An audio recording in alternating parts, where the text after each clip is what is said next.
అందరికీ praise lord. దేవుని నామానికి మహిమ కలుగును గాక. మీరందరూ బాగున్నారు కదా?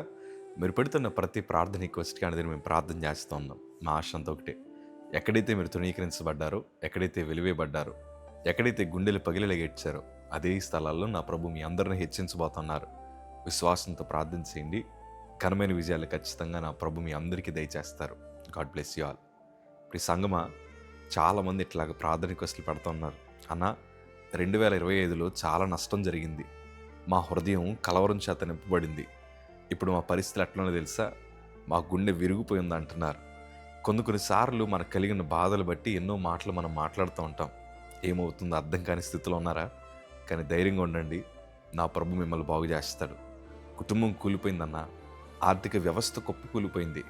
పిల్లల భవిష్యత్తు ఎట్లా ఉంటుందో అర్థం కాని పరిస్థితిలో ఉన్నాం. ఉద్యోగ ప్రయత్నాల్లో ఉన్నాం, కానీ వాటన్నిటి కోసం ఆలోచిస్తూ ఉంటే హృదయంలో తెలియని కలవరం. ఈ పరిస్థితుల నుంచి దేవుడు మమ్మల్ని బయటికి తీసుకొస్తారా? మా హృదయాన్ని దేవుడు ధైర్యపరుస్తారంటే ఒక సేవకుడిగా అనుభవంతో చెప్తున్నాను. విరిగిన హృదయములు బాగు చేసే విషయంలో నా ప్రభువుని మించిన వారు మరొకరు లేరు. మనుషులు మన హృదయాన్ని ధైర్యపరుస్తారని అనుకుంటాం, కానీ వారు గాయం ఎక్కువ చేస్తారు, కానీ ఎవ్వరూ బాగు చేయరు. దేవుని వాక్యాలు నాకు చాలా ఇష్టమైన మాట. కీర్తనల భాగము 147వ కీర్తన 3వ మాట చదవగలిగితే, గుండె చెదరని వారిని ఆయన బాగు చేయవాడు, వారి గాయములు కట్టువాడు. ప్రియ సంగమా, ఈరోజు నీ హృదయము పలు రకాల విషయాలు బట్టి చెదిరిపోయి ఉండొచ్చు, విరిగిపోయి ఉండొచ్చు. ప్రేమ దొరక్క, ఆదరణ దొరక్క, మన జీవితంలో ముందరకు వెళ్ళడానికి ఏ ద్వారాలు తెరవబడక ఎన్నో ఇబ్బందుల మధ్యన ఉంటున్న నీతో దేవుడు మాట్లాడుతున్నాడు. నీ చెదరిపోయిన బ్రతుకు నేను బాగు చేస్తాడు.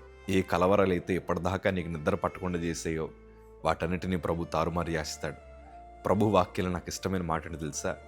ఆయన మన హృదయం అనే తలుపు దగ్గర నుండి ప్రభు తడతా ఉన్నాడు.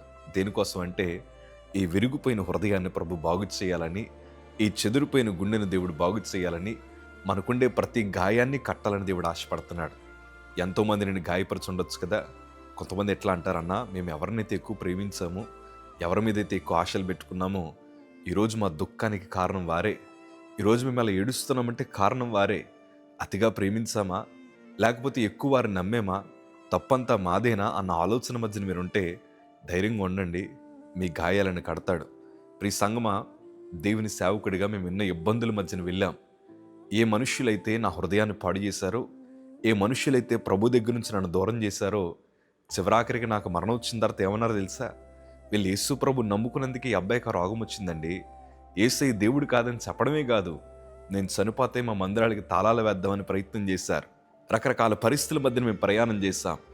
నానుకున్న వారు త్రోసేసినప్పుడు, అందరూ వెలివేసిన వారిగా చూస్తూ ఉండేటప్పుడు, బయటకు ఒక మాట, మా వెనకాల ఒక మాట చెప్తున్నప్పుడు మా మనసు ఏవైపోయిందంటే విరిగిపోయింది. ఇలాంటి మనుషులా ఇంతకాలం మా చుట్టూ ఉన్నారు, ఇలాంటి వారితోనే మేము సహవాసం చేశాం అని గుండెలు పగిలేలాగా ఏడ్చాం.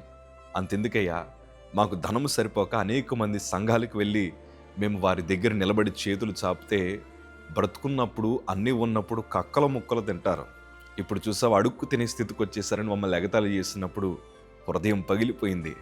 ఆ సమయాల్లో దేవుణ్ణి అడిగాం, ప్రభా, అన్నీ చూస్తున్నవాడివి కదా, మనుషులు మమ్మల్ని తృణీకరించినా, మనుషులు మమ్మల్ని గాయపరిచినా, నువ్వు మమ్మల్ని గాయపరిచే దేవుడు కాదు కదయ్యా, నువ్వు మమ్మల్ని అర్థం చేసుకునే దేవుడు కదా అని ప్రభు దగ్గర విజ్ఞాపన చేయగా, దేవుడు ఎవరైతే అవమానించారో వారందరి ముందర హెచ్చించడం ప్రారంభించారు. ఎవరైతే మమ్మల్ని తృణీకరించారో వారందరికీ కూడా ఒక విలువైన పాత్రలుగా కనిపించేలాగా దేవుడు చేశాడు. మా హృదయాన్ని బాగు చేశాడు. మా ఆలోచనలు దేవుడు నెరవేర్చి ఈరోజు మీ ముందర ఇట్లా నిలబెట్టాడు. మమ్మల్ని నిలబెట్టిన దేవుడు మిమ్మల్ని కూడా నిలబెట్టగలిగిన దేవుడు. మమ్మల్ని ఆదరించి మా హృదయాన్ని బలపరిచిన దేవుడు. ఈ వీడియో చూస్తున్న నీ జీవితంలో కూడా అట్టి కార్యాలు ప్రభు జరిగించాలని ఆశపడుతున్నారు. ధైర్యంగా ఉండండి. ఈ సంవత్సరం నా ప్రభు నిన్ను బాగు చేయబోతున్నాడు. నీ కుటుంబాన్ని బాగు చేయబోతున్నాడు. God bless you.